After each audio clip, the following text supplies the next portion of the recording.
Welcome to History Hack. If you didn't know by now, we are the revolution. That means we're sharp, witty, lots of fun, but it also means that we're essentially the peasants in Les Mis huddled round a table in the corner of the bar with no money. If you enjoy the show, please do support us. We have a Patreon account by which you can donate a small monthly sum in appreciation of what you're hearing. Alternatively, we have Ko-fi, in which you can just do a one-off donation as a thank you if you particularly enjoy a certain episode. Either way, we massively appreciate all of your support. Hope you enjoy the show. Hello and welcome to another episode of History Hack. You've got me again. I don't know what you've done to deserve having me. Here I am, but I've dragged Nina along with me. So Nina, how are you doing? It's us again. I'm doing very well and wonderful to be on History Hack. Today, we'd like to introduce Helen Amy. She's a writer and historian who specializes in the Victorian period and also in the life of Jane Austen. She's written several books, including Jane Austen's England and The Street Children of Dickens' London. But today we're going to talk to her about her book, Everyday Life in Victorian London. Hello, Helen. Welcome to History Hack. Hello. Thank you. So this is a terrific book because it gives the reader kind of a comprehensive look at what the everyday life in Victorian London would have been like, really from soup to nuts, to use that terrible old cliche. But one of the things that is interesting in particular about Victorian London that you talk about in your book is that there is a really big chasm, a huge difference between rich and poor in London. And I wondered if you tell our listeners just a little bit about that. Right. So Victorian London was a city of great extremes. And one of the greatest extremes was between the rich and the poor. The rich, or the richest Londoners lived in grand houses in the West End, and the poorest lived in the foul slums, which are dotted about London. And some of them actually lived on the streets. They didn't have a roof over their heads at all. And this was really embarrassing in the capital of the world's richest nation. Not all people had benefited from this wealth, even though, like some of the poor people in London, they'd actually contributed to it by their work. The poorest people were described as the submerged tenth or outcast London. And the better off had no idea how they lived or survived. Surprisingly, the slums that many of them lived in were very close to the places frequented by the well-to-do. For example, off Oxford Street, which was where middle-class people went shopping, just down a little alleyway, you would come to the slums of St Giles's Parish, which was some of the worst slums in London. And it was the social investigative journalists like Dickens and Henry Mayhew who actually went into these slums to see how the people lived and reported about it, making other people aware of how things were. And the slums were so different to the lives of so many people that they likened their going into the slums to the journeys into darkest Africa. So just a completely different world and a totally different set of people. I know that, one of the things that Mayhew did in his work was he described a lot of the different occupations in the working poor. Of course, many of them would have, as you pointed out, would have ended up living on the streets because they did not even have enough money to put a roof over their heads. But I wonder if you could tell us a little bit about the different types of work that the working poor did. I think it's something that perhaps not many of our audience would have known a great deal about or understood. There were a variety of jobs in London for the poor, both semi-skilled and unskilled. But there was fierce competition for these jobs.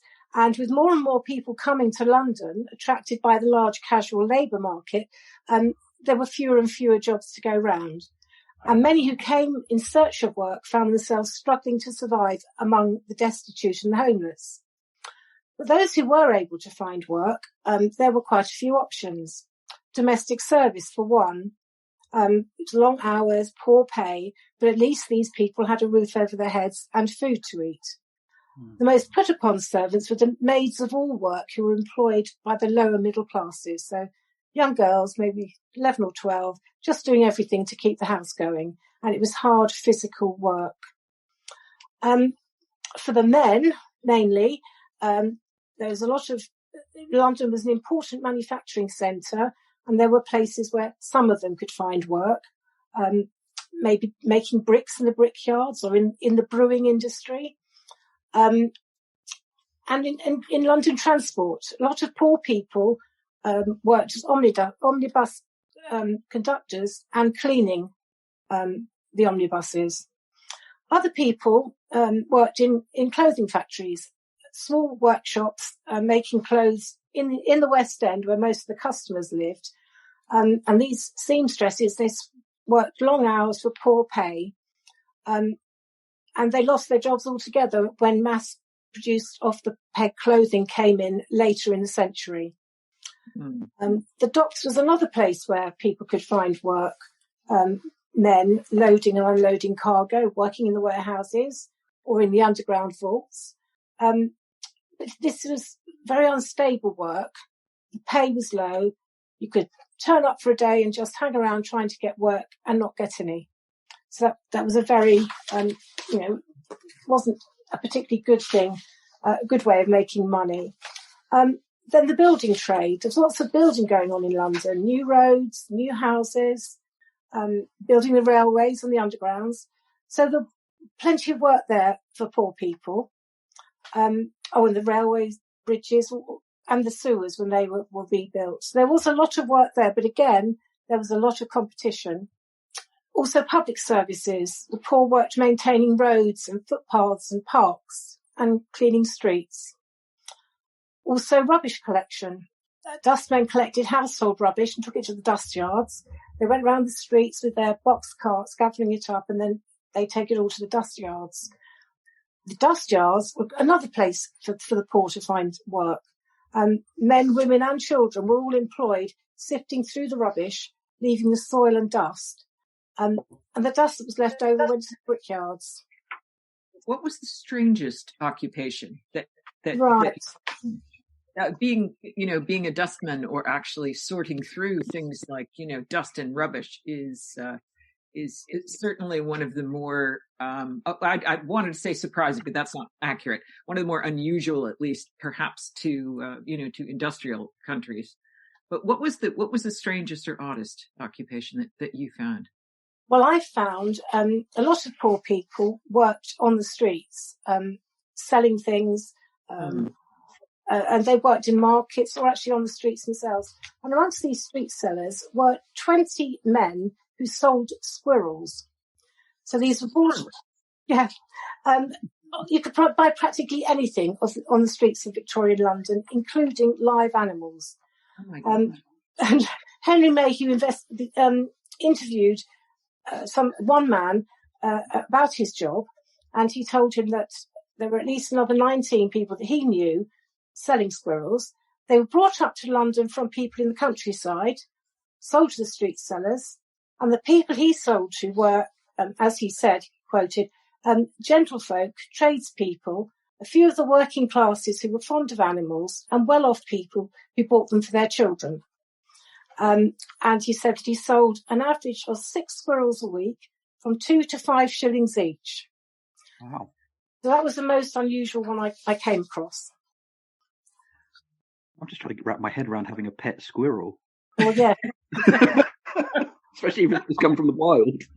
Yeah. Or trying to transport squirrels from, catch them in the first place and actually transport them and then be able to handle them in a way that allowed you to sell them. I have to say, that is the most surprising. If you'd asked me guess, I would not have said squirrel seller. So that's that is definitely an unusual occupation. Unusual. Yeah. I have some really thick gloves. Sorry, I'm really going through the logistics of squirrel.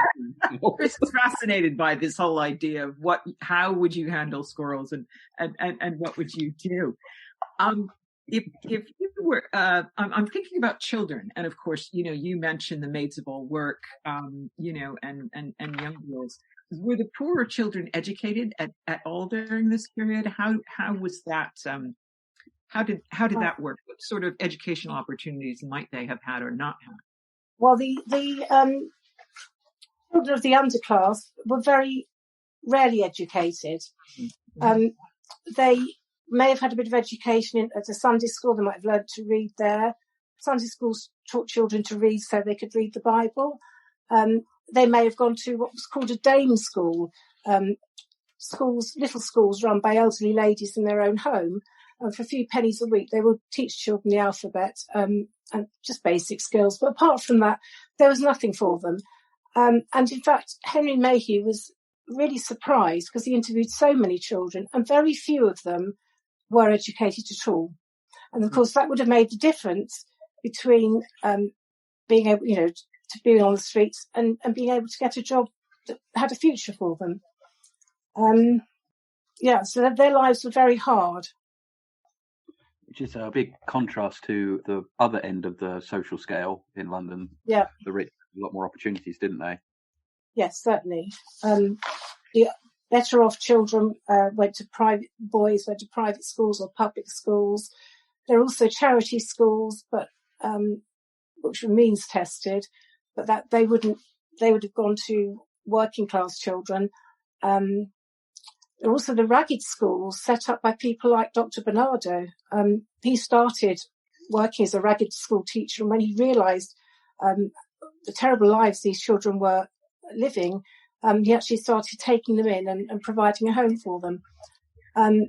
So there were people there who were doing what they could to help them. Another one was Lord Shaftesbury, who set up what was called the Field Lane Ragged School. It was part of the Field Lane Refuge, where he also provided them with an education, training to do a job, and with somewhere to live. But there was not nearly enough of that. Certainly in the earlier part of the Victorian reign. Towards the end of her reign, more people getting involved and helping the street children out.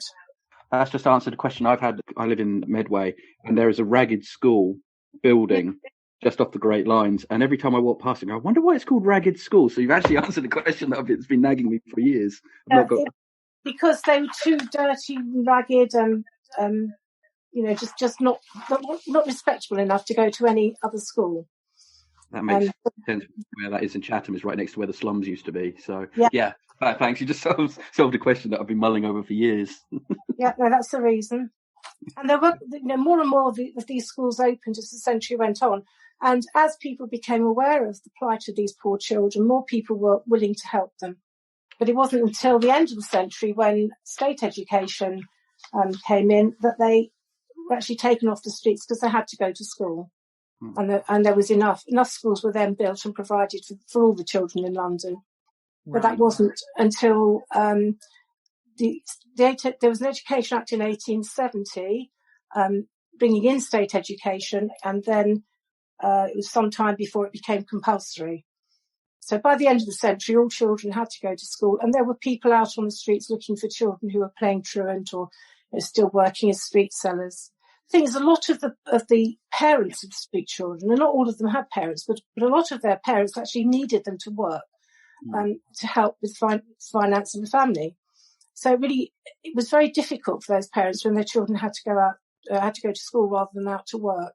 It became quite problematic for chimney sweeps because by the time they were old enough to leave school, you had to be quite small and young for that.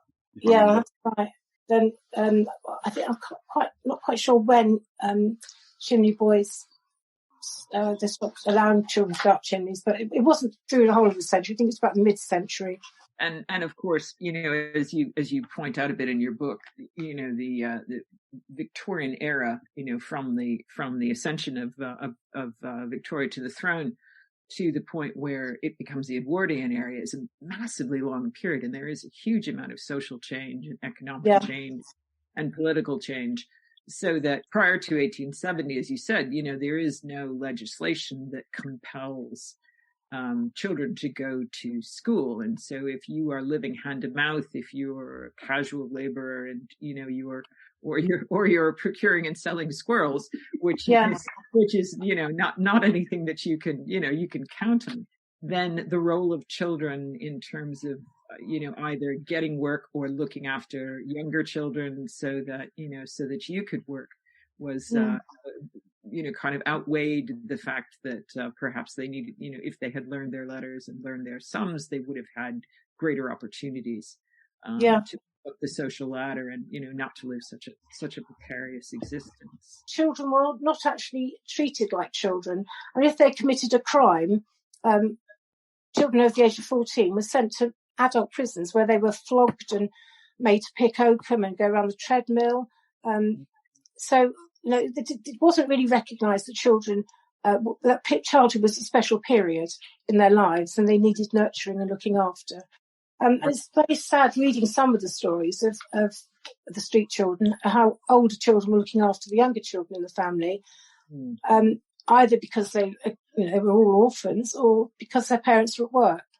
Right. Childhood is very much a privilege of the middle classes and the upper middle classes then. That's right. You have to be economically stable, or you have to have enough money for your children to have the privilege of actually experiencing childhood then. Some street children slept in Hyde Park and the other London parks, and they'd sleep on the benches there, and in the morning they'd go and have a wash in the Serpentine and then go off to do their job in the street. And then a few hours later, the children of the middle classes would come there with their nannies. And that really makes you think about the big difference between the children barely surviving with the pampered middle class children. And going to a London park, sitting there for a few hours, you could see both. Right. I have to say that's going to change the next time I go into the London parks. That's certainly going to change my perspective on how that space was used, in particular by children during that period. That's it's a very compelling image. And one little boy slept inside the roller that was used to smooth out the grass in the park. He must have been tiny to fit in there, but exactly. somewhere Mayhew notes that this little boy slept in the roller. Oh gosh. It is just heartrending to consider, isn't it? Yeah. And as you pointed out, the great wealth, and then the other end of the spectrum. I'm going to insist that we make this slightly more upbeat. Yes, okay. What sort of entertainment and leisure activities did people experience during this era? And I realize there's a huge difference in the social classes, but I'm just wondering, when one thinks of everyday life, there are at least the occasional moment, if you're working class or poor, and perhaps a great deal more time for entertainment, leisure, things like that. What sorts of things would people have done? What was available to them? Again, like so much in the Victorian period, it all depended on your class. Yes. One thing that was important was that people had more money to spend on leisure and more free time because bank holidays had been introduced, and Saturday afternoons. You had Saturday afternoon off work. You finished at midday. Previously, the working classes would work 6 days a week. But the sad thing is there were plenty of facilities, in fact, for all classes, but the very poor couldn't avail themselves of a lot of these facilities because they didn't have the money to pay. And there's usually a small entrance fee. So the upper classes enjoyed the opera, gentlemen's clubs, the theatre. They liked riding horses and promenading along Rotten Row in Hyde Park.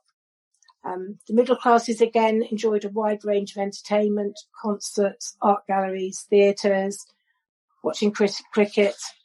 But all of these cost money. And even the new attractions, like panoramas, these were scenes with 3D figures. And the most famous was Mr. Burford's panorama in Leicester Square, which showed scenes from the Civil War. And Wilde's Monster Globe, which was built in Leicester Square to attract people who visited the Great Exhibition. Madame Tussauds waxworks. There were so many things that even the working classes couldn't afford to go to. But the very poorest, they had their own theatres, which they sort of makeshift theatres that they set up in old shops or the back of pubs in the slums. They were called penny gaffs because they only cost a penny. They were disreputable places. A lot of alcohol was drunk, and the contents of the dramas were indecent and even violent. But that was one place the poor could go. Right. They were even excluded from parks. The Royal Park, St James's Park, had a notice on the gate saying only people of respectable appearance were allowed in. But in the Victorian period, a number of new parks were built, and there was one, Victoria Park, in the East End, where the poor went every weekend and any time they had off work. So they were allowed into that one and some of the other new parks. And the poorest people enjoyed illegal sports like prize fighting and dog fights, which were held in secret locations in the slums. So they had their own entertainments. But the thing is, they actually didn't have a lot of time off work anyway. Right. They were struggling to make ends meet. Just surviving was all they could sometimes do. And of course, there were the street entertainments provided by poor people. Other poor people could watch and just slip away if they couldn't afford to put a penny in the hat. But yes, there was plenty on offer in London, but not everyone could enjoy it. How big a problem was alcoholism? Because I know from when I read about the Ripper killings, there's a lot of talk about poor being often inebriated. I don't know whether that was just because the people who were doing the investigations at the time were just dismissing it and saying, oh yeah, they're just drunk. But was it that big of a problem? No, yes, it was actually. There was a strong link between alcohol and crime. And a lot of, for the very poor, outcast Londoners, they were called, they drank to drown their sorrows, and you can't blame them. And then having had too much to drink, they would go out and commit a crime, and then they'd be able to spend the profits of the crime on more drink. So it really was a problem. And there was a lot of debauchery and violence centred on the pubs and the gin palaces in the slums.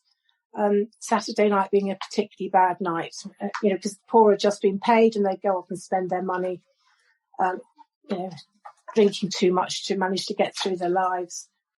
So it was a big problem. And a lot of the crime was down to drink. I think it was Kate Eddowes who'd been given some money for some work, and then she just went straight down the pub and had spent it all from memory. It's been a while since I've looked into that. Yeah. Moving on to something else that's gross and disgusting, the River Thames has quite an influence over London in general. Not all good, but not all bad. What kind of influences did it have? Well, the important thing to remember about the River Thames is that was the reason why London was settled by the Romans. They called it Londinium. It was a tidal river and navigable, connecting them to the rest of the Roman Empire. It was vital to London's prosperity, being a major trade route leading to the largest port in the world. So there were both positive and negative factors as far as the Thames was concerned. On the positive side, the docks provided a lot of work for people, and they were the source of a huge turnover of money annually.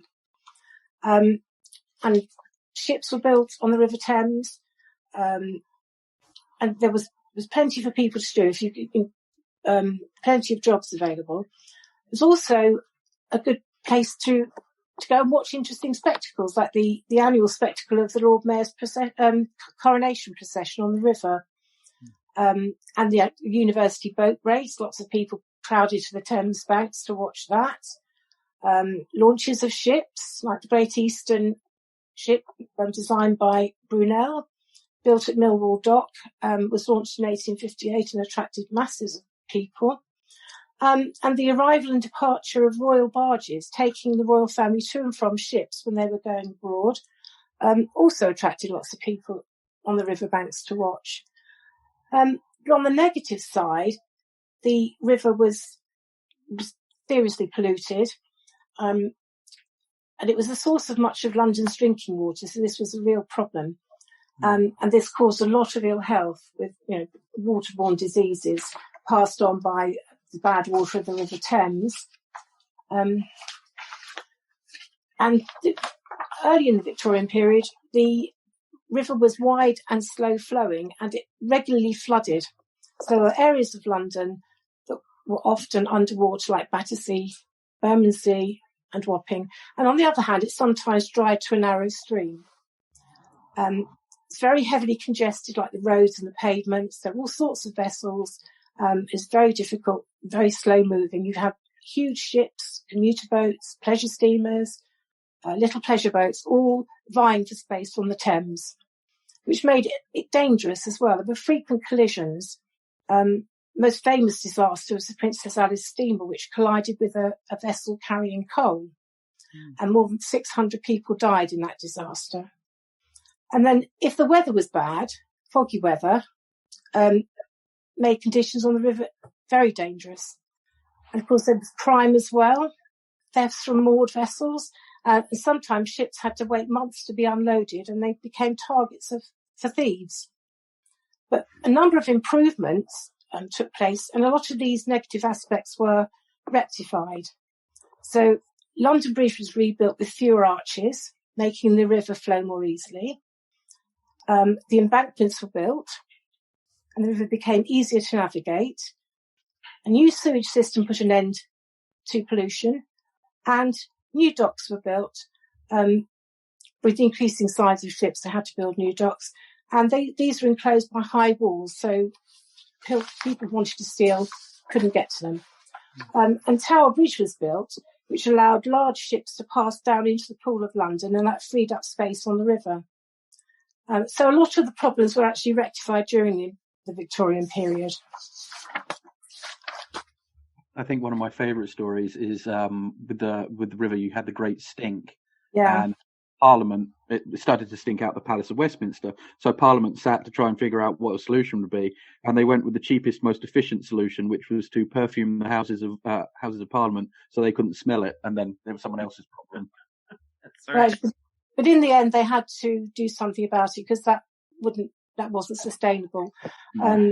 And because once it started affecting them, people have been campaigning for improvements, all sorts of sanitary improvements, and very little was done. But once the people in the House of Parliament were affected, well, it didn't take long for them to get a new sewage system built, and the problem was solved quite quickly. Yeah, and they encased the River Fleet as well, which was quite a problem too by that point. Yeah, some of the tributaries also. Well, I think most bodies of water in London were polluted, even the Serpentine.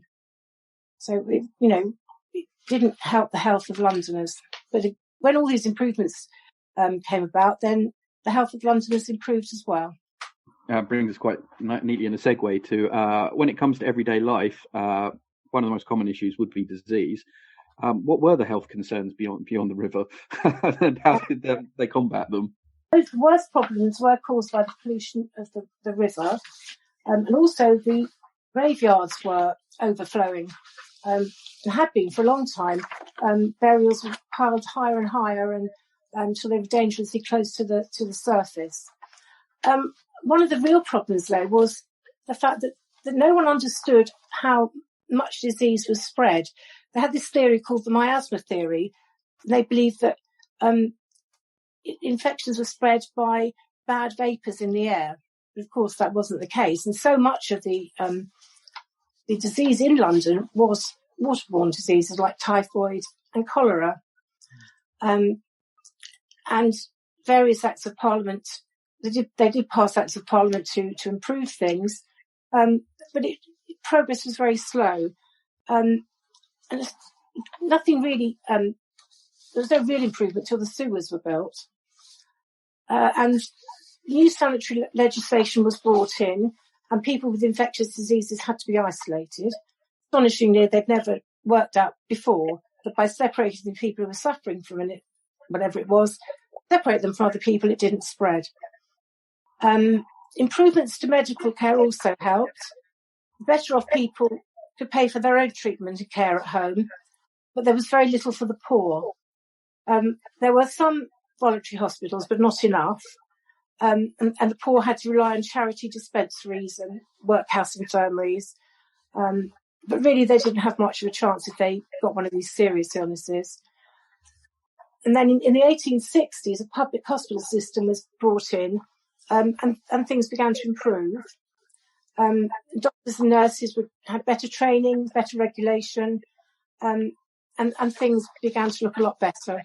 One thinks about the improvements in nursing that while assisted and, developed by numerous people, were in many ways, because of her position of power and wealth, led by Florence Nightingale, who after the Crimean War, of course, works with, ends up working with St. Thomas's and has a pretty strong hand in thinking about,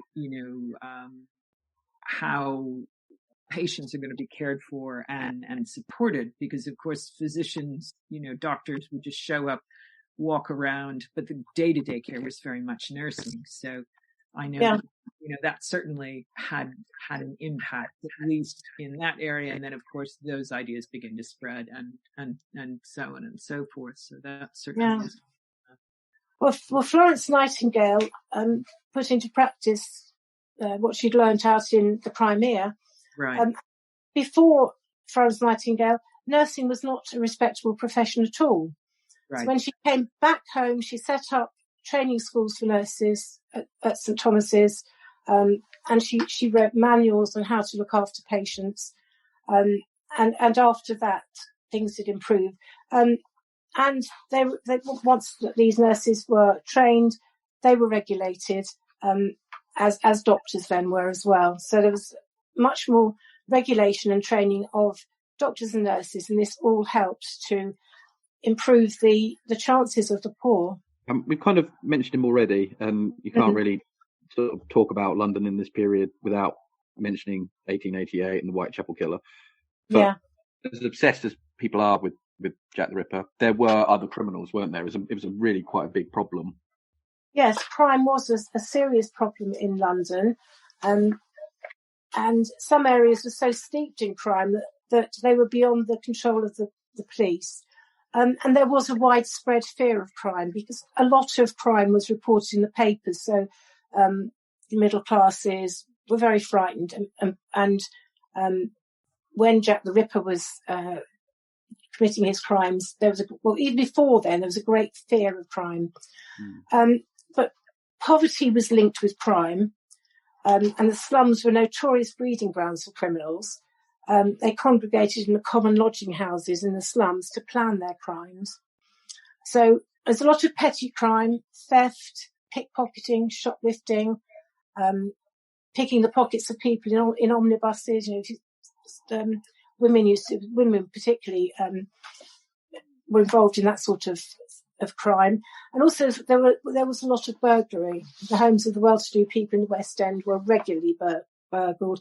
And sometimes the servants were involved in this, and they'd let the criminals in while the family were at dinner. And there was a burglary in Lowndes Square in the mid-1800s, and burglars got in and they took away £3,000 worth of valuable goods without being spotted. And apart from burglary, there were other violent crimes. Sorry, can I go back on that? Yeah, of course. Yeah. Apart from murder, there were other violent crimes. And in the 1850s and 60s, there was a lot of anxiety caused by a spate of garrotting. Screwing someone up, it was called in street slang. Usually two criminals worked together. One would strangle a victim with his arm, rope or wire, and the other would rob him while he couldn't defend himself. And some of these cases were so brutal that the victim died. Another horrible crime in the Victorian period was baby farmers, who were women, paid to look after babies while parents, often single women, worked. They often neglected the babies in their charge and fed them with opium to keep them quiet, which sometimes killed them. There's a notorious case of a woman called Margaret Waters, who killed 5 children in her care. She was found guilty and executed. But there was a lot written about that at the time, and it all added to the fear of crime. And punishment, there was a very harsh penal system. So transportation ended in the 1850s, and more prisons had to be built. So people would be imprisoned, or maybe isolated in one cell on their own. They were given jobs like picking oakum, which was old rope, covered in tar, and they had to pick it to pieces to be reused for something else. And there was the crank, where they had to sit inside the cell, turning the handle of a crank round and round, and for hours on end, or on the treadmill, where they just had to keep going round and round in this wheel. All very pointless, didn't achieve anything, but it was, it was part of their punishment.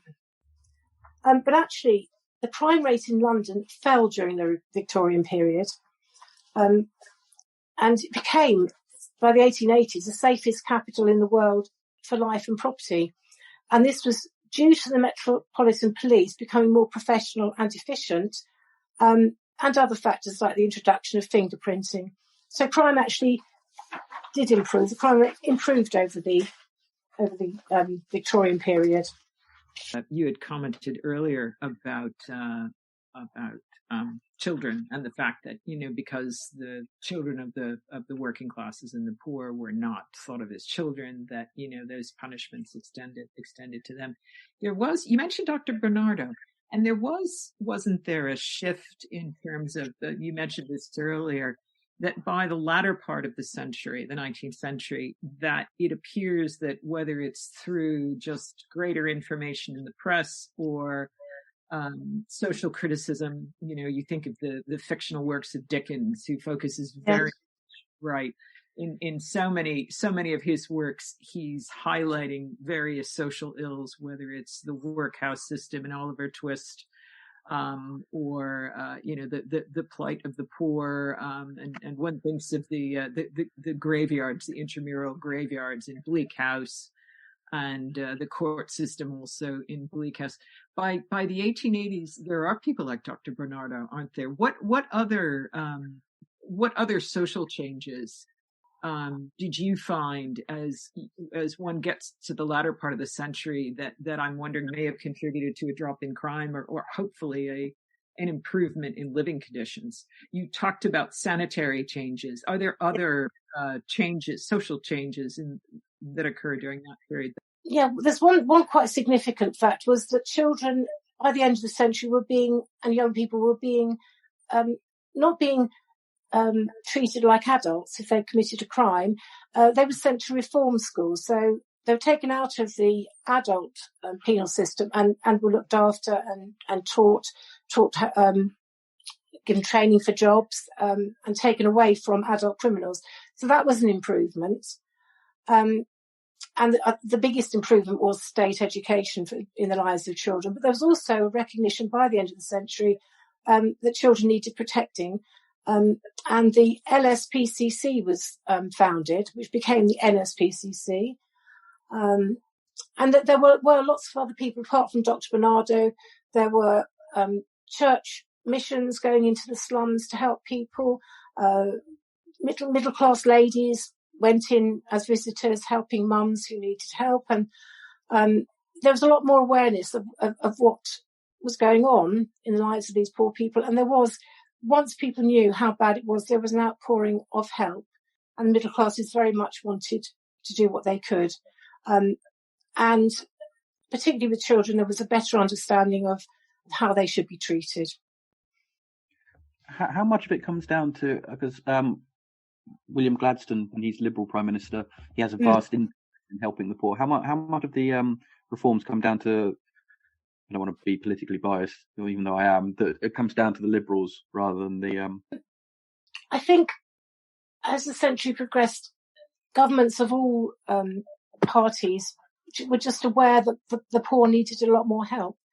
There were all sorts of changes that, like the slums. By the end of the 19th century, the first council housing was being built, although that was the London County Council that was responsible for that. But there was a lot of help was becoming available towards the end of the century.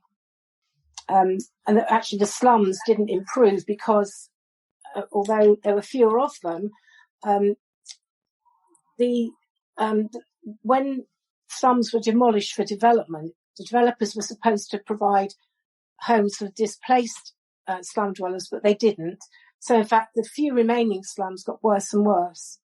And at the end of the century, the East End of London was just riddled with the most foul slums imaginable. So it wasn't all settled by the end of the Victorian period, although things did improve quite a lot. When Victoria died, there were still areas that needed improving, and one of those was the housing for the poor. I think also of all of the massive amount of, and you'd mentioned this earlier, for example, the development of the embankment and the development of transportation. If you're building all these railways, if you are building, very later in the century, you're building an underground system. If you are doing slum clearance in order to widen roads or pave roads or build more commercial buildings, all of those people do have to go somewhere. And the substance isn't really, that's not something that that parliamentary government is really tackling. No, they just relied on the developers doing what they'd agreed to do, but in fact they didn't. So there were a number of slums, but they were considerably worse than in the beginning of the period. In fact, one of the Royal Courts of Justice in the Strand was built on the site of an enormous slum district. And all those people had to find somewhere else to live. And of course, they had no money. So a lot of them would have ended up on the streets. There was little thought about, although the government did think about the need for somewhere else for these people, but developers just did what they wanted and ignored the government. And yes, you're right, the government didn't take any action. I suppose at that point, because the people involved aren't voters. No, that's right. Working classes didn't get the vote working class men in 1867, but, there's the working class and then the underclass. They just didn't have any rights, really. No one, and well, as I say, people became more interested and started to help them. But there was, at the end of the century, there was still a divide between the richest and the poorest, but there was also a lot of awareness of the poor and people who were interested in helping them. Seems to be a shift. You mentioned the very famous Samuel Smiles book, 1859, which reflects self-help, which that sort of reflects the idea during the period that if you are poor, and by this I mean not working class poor, but if you're poor to the point where you can't keep a roof over your head, it's because you're not a good person. You don't work hard enough. You spend what little money you have on drink. You are somehow morally suspect. And there seems to be a difference between the working poor who are working hard and that's their station in life. And it's sort of a God ordained kind of situation, and the underclass who are just vicious and nasty and they don't wash.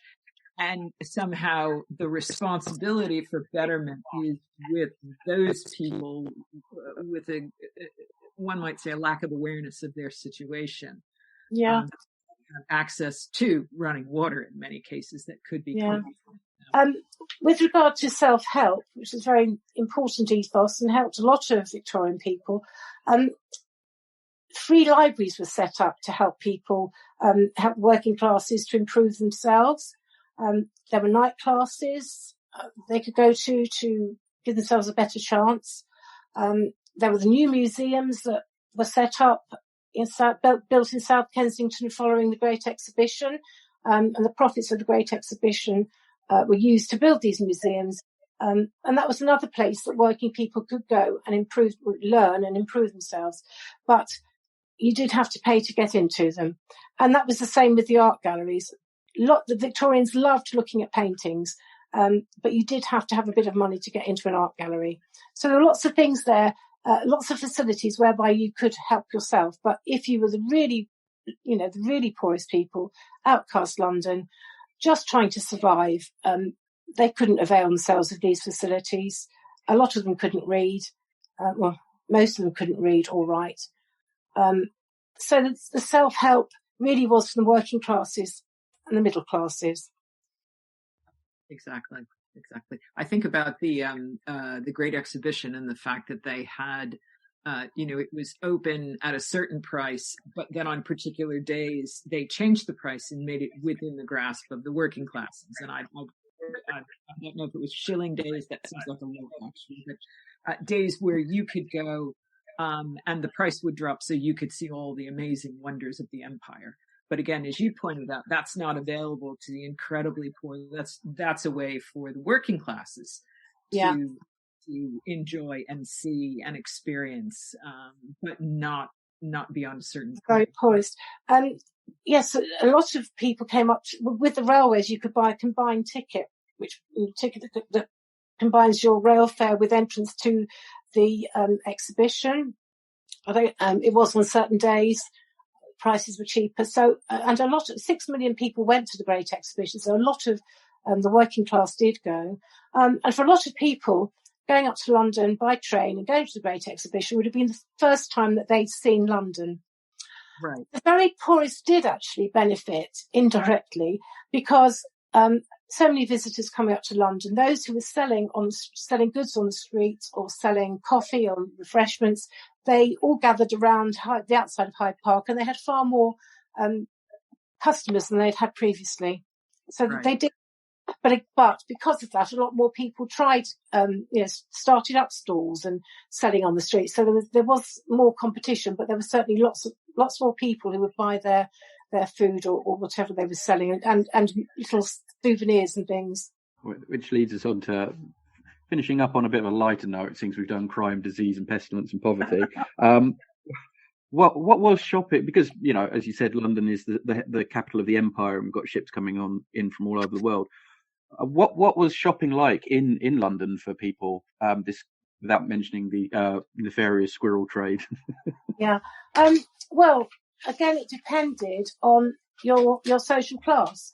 There were lots of shops and more shops being built. At the beginning of the Victorian period, the shops were all around what we now call the square mile of the city, which was a residential area. When the West End was developed, with all the new housing developments, all the grand squares, the shops moved in that direction. So the better off Londoners, for food, they would probably have fresh food, vegetables, milk delivered to their door. And there were small grocery shops they could go to, like Harrods, which was originally a grocer's shop, to get their other food. But the poorest people, they shopped in the markets. They were not allowed in respectable shops. They had to buy all their food and a lot of their other things on the streets from street sellers or in markets.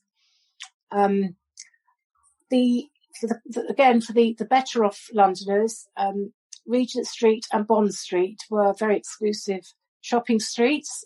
Oxford Street wasn't as exclusive then. It was mainly food shops and drapers' shops, a few clothes shops. And shopping actually became a pastime for middle-class ladies. They were called the lady shoppers. And the big shops in Regent Street and Bond Street, they catered for the carriage trade, as they called it. Shoppers arriving in their carriages, which they'd park outside the shop, and the footman would stand by the carriage while they went in to do their shopping, or goods were brought out to them while they sat in their carriage. So they didn't even need to leave their carriage to do their shopping.